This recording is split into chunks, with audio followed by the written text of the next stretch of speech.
Praise the lord. నా పేరు మాదే పద్మంజలి అండి.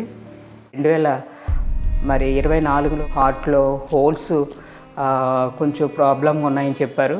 ఒక్కసారి కళ్ళు దిగి పడిపోయింది. నేను పడిపోతే వెంటనే హాస్పిటల్ తీసుకెళ్తే ఇక్కడ తర్వాత మళ్ళీ సర్జరీ చేయాలన్నారు. సర్జరీ చేయాలి లేకపోతే బతకదని చెప్పి డాక్టర్లు అందరూ కూడా మరి చాలా భయపెట్టారు. 2 వీక్స్ మరి ఐసీయూలో ఉన్నాను. ఐసీయూలో ఉండటం వల్ల నాకు అసలు నిద్ర పట్టక చాలా బాధపడేదాన్ని. నేను ఎక్కువ ప్రేయర్ చేసుకునేదాన్ని. జీసస్ కాల్ నుంచి మరి ప్రార్థన యోధులు వచ్చారు నా దగ్గరికి.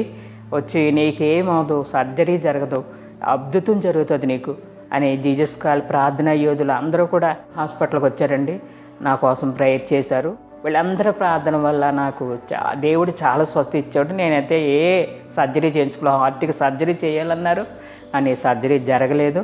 దేవుడు అద్భుతంగా నన్ను ముట్టాడు. ఇప్పుడు నేను అన్ని పనులు చేసుకోగలుగుతున్నాను. ఒక్క చెంపు కూడా ఎత్తొద్దన్నారు కానీ నేను అన్ని పనులు చేసుకోగలుగుతున్నాను. దేవుడు నాకు అంత స్వస్థత దేవుడు అనుగ్రహించాడు. మరి నాకు ఇంకో ప్రాబ్లం కూడా ఉందండి, ఆస్మా. నేను కూలింగ్ తాగడానికి ఉండదు, ఒక డ్రింక్ తాగడానికి ఉండదు, ఏది ఉండదు నాకు. 2016 అప్పటి నుంచి స్టార్ట్ అయింది నాకు. అసలు చిన్నప్పటి నుంచి నాకు ఆస్మా లేదు. చిన్నప్పటి నుంచి నేను నడిచేదాన్ని, పరిగెట్టేదాన్ని, ఆటలాడేదాన్ని, అన్నీ చేసేదాన్ని. నాకు అప్పుడు ఏమీ లేదు. కరెక్ట్గా నాకు ఏజ్ 30-35 అన్న టైంలో విపరీతమైన రొంప, తుమ్ములు. నేను తుమ్ముతుంటే అందరూ కూడా బాబు భూమి అదిరిపోతుందని జోకులు వేసుకుని నవ్వుకుంటూ ఉండేవారు. అంత భయంకరమైన తుమ్ములు. ఇప్పుడు నేను అసలు మరి ఆ వాతావరణం నాకు అస్సలు సూట్ అవ్వదు. ఏ వాతావరణం కూడా నాకు సూట్ అవ్వదు.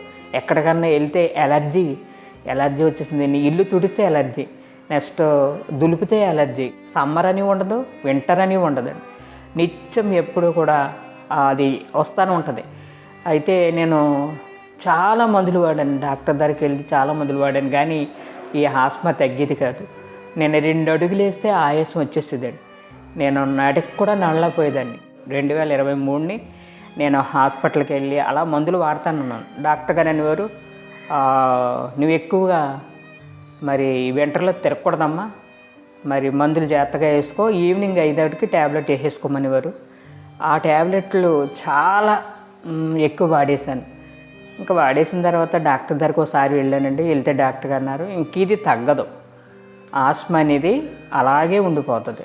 2024లో మరి ఆ నైట్ నేను ఆరాధన టీవీ ఛానల్లో డాక్టర్ పాల్ దినకరం గారు మెసేజ్ వింటున్నా ఉన్నానండి. ఆ రోజు మెసేజ్ అంతా విన్న తర్వాత లాస్ట్లో ఆస్మాతో బాధపడే వాళ్ళు ఎవరో చేతులు ఎత్తండి అనేసి ఆ సభలో ఆయన మాట్లాడుతున్నప్పుడు నేను కూడా టీవీది ముందుండి మరి చేతులెత్తి ప్రార్థన చేస్తాను. నాకైతే చాలా భయంకరమైన ఆస్మా ఉంది. డాక్టర్ అయితే తగ్గదని చెప్తున్నారు. మరి దేవా నువ్వు గొప్ప అద్భుతం చేస్తావు. ఈరోజు ఆస్మా రోగుల కోసమే ఎక్కువ ప్రేయర్ చేస్తున్నారు కాబట్టి మరి నేను ఇంకా ఆ మందుల జోలికి వెళ్ళను. నేను ఆ మందులు వేసుకోను. ఆస్మా సంబంధించిన ఏ మందులు నీకు పడదని డాక్టర్ గారు చెప్పారు. అందుకోసం నేను కూడా వాడను. ఇప్పుడు నాకు స్వస్థత చేస్తే చేయి ప్రభా అనేసి నేను ప్రార్థన చేసుకున్నానండి. అక్కడ అయ్యగారు ప్రార్థన చేస్తున్నారు, నేను కూడా ఏకీభవించాను ఆ ప్రార్థనలో. అప్పటి నుంచి నాకు ఆస్మా లేదు. ఆ ప్రేయర్లో నేను పాల్గొన్నాను. వాళ్ళైతే విశ్వాసంతో ప్రార్థన చేస్తారు. నేను దాని మీద విశ్వాసం ఉంచమన్నారు, నమ్మకం ఉంచమన్నారు. ఆ నమ్మకం నేను ఇప్పుడు దాకా ఉంచానండి. ఇప్పుడు నాకు తుమ్ములు రావు, తర్వాత ఎలర్జీ లేదు. ఇప్పుడు నేను చాలా హ్యాపీగా నా పనులు నేను చేసుకుంటున్నాను. అసలు ఆస్మా ఉన్నప్పుడు ఏ పని చేసేదండి లేదు. అసలు ఒక ఇల్లు కొట్టడం కానీ, బూజులు దులపడం కానీ, ప్రయాణం చేసినప్పుడు కూడా నాకు గాలి పడేది కాదండి.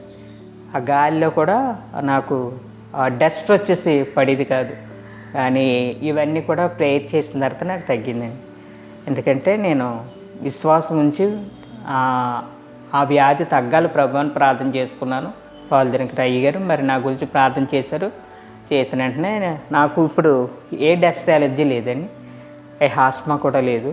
ఎన్నో బలహీనతల నుంచి 1 కాదు 2 కాదు రకరకాల బలహీనతలు నాకు కలిగినప్పుడు నేను మరి ఆ ప్రేయర్లో పాల్గొని నా గురించి ప్రార్థన చేసిన డాక్టర్ పాల్ దినకరం అయ్య గారికి కుటుంబానికి నేను ఎంతగానో కృతజ్ఞతలు వందనాలు చెల్లించుకుంటున్నాను.